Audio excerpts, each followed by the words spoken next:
Hey everyone, welcome to another artwork analysis. Now, I've talked a lot about certain topics in my videos, such as having three values in your artwork and other things that you could probably look back into. But I figured this might be time to talk about an artist who does something really well that I haven't talked about yet. I want to talk about an anime manga artist named Miwa Shiro. And he is incredibly well at creating crowd scenes. If you look at his work, you realize that he can bounce so many people at once for some odd reason. And it's weird. It's almost magical in how many colors, how many movements you could have, and make it somehow work. So I'm going to make a discussion on how do you really tackle large crowd scenes and how he uses rhythm when it's so chaotic. And then I'm going to talk about depth, even though it's not the traditional sense of perspective and vanishing points, etc. So, crowd scenes. What makes crowd scenes so difficult? It's very simple. A lot of people kind of see every character as a separate entity when they do a crowd scene. And you cannot do that when it comes to illustration.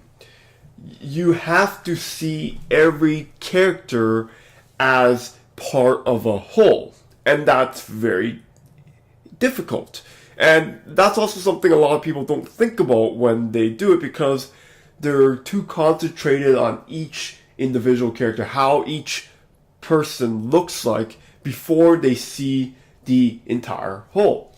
So I'm going to make very quick sketches on how Miwa Shiro in this picture of Ruby work. So when we look at the entire piece, obviously all these characters are part of one big shape. So if we were to zoom out, we notice that there is one big shape. It's sort of like a heart shape, if anything. Now, this is very deliberate. He wanted to create a crowd scene where, yes, there are a trillion different characters in here, but they all create one giant silhouette.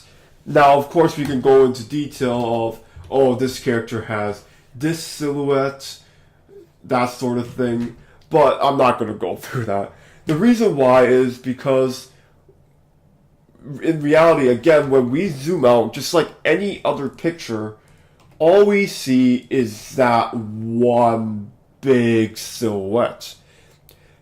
You want to really look into creating the perfect silhouette with all these characters, sort of having an excuse to have a certain shape.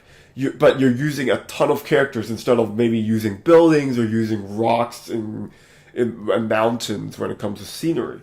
So when you're doing crowd scenes, treat it sort of like a landscape. Just have them create one bigger picture rather than seeing them as separate wholes. Now, in light of that, we can look into rhythm in chaos. So, if you watch my third video, I believe, on the artwork analysis, rather, I talk about rhythm with Bobby Chu's work and how, if you look back, the creatures' heads create a certain rhythm to that it's part of a whole. So similarly here, we have to look into, okay, what are these characters' most prominent feature? And of course, when it comes to anime, it's most likely the head and the eyes. They tend to create the most attention for each of these characters, most contrast. So, I want you to look into what every single where every one of these heads are situated. I'm going to just circle all of them.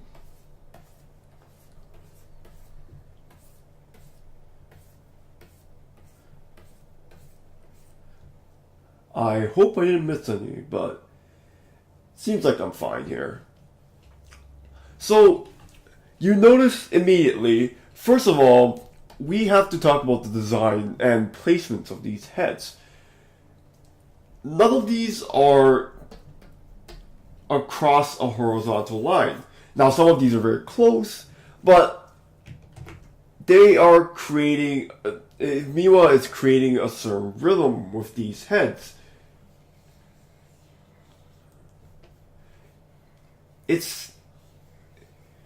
It's not parallel, and there's a rhythm to it.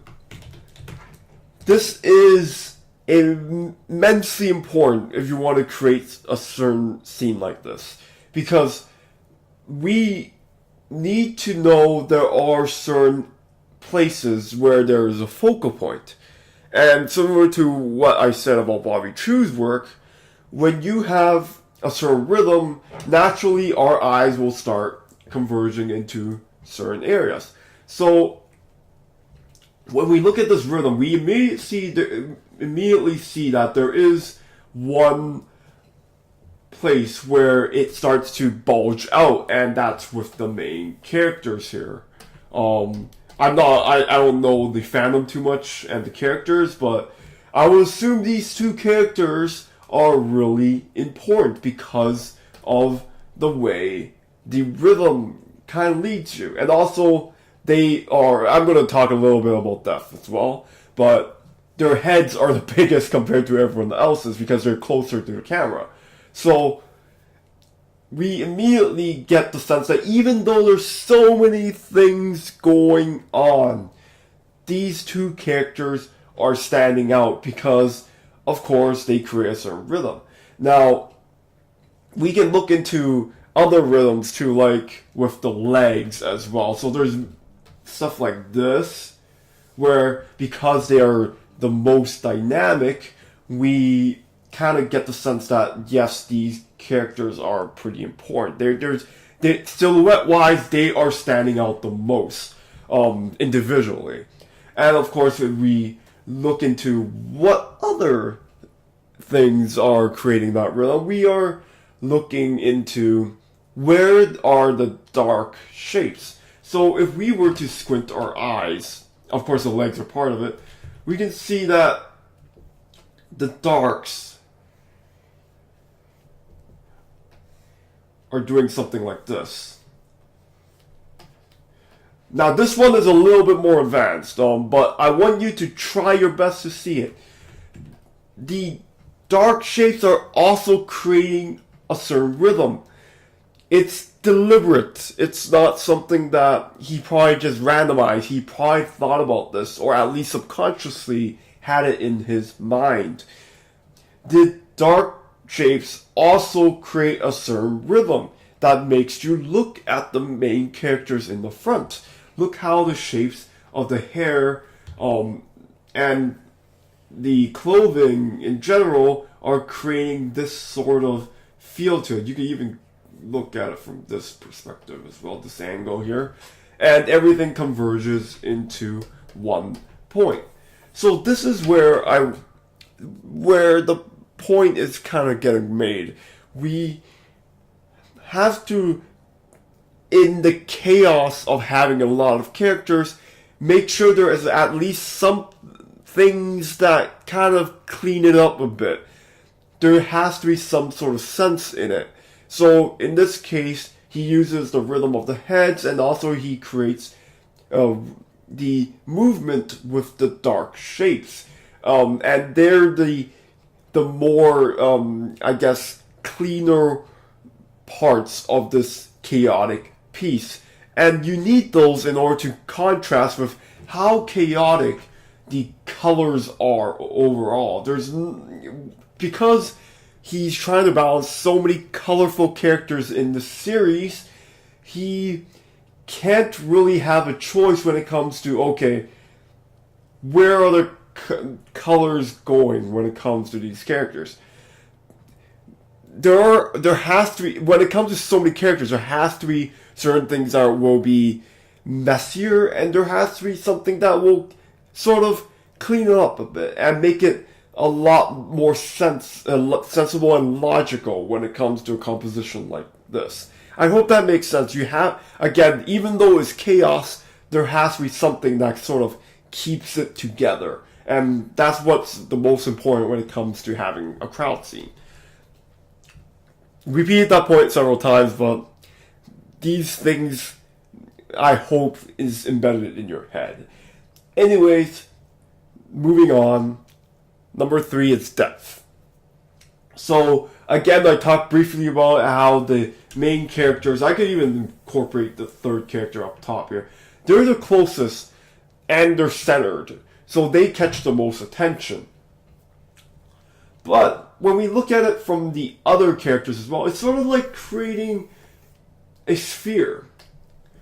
Again, this is another tool in order to create some sense in the chaos.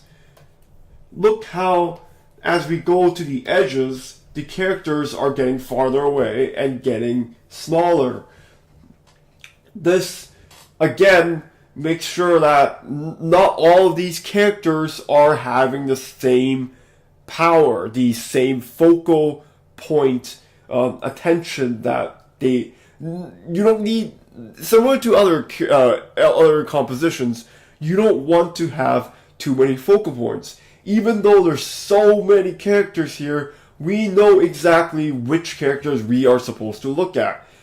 That's the most important thing. We have to, again, create some sense in the chaos. And what he does here is, among other things, is make sure that these characters on the side are not as big as these characters and not as dynamic as well.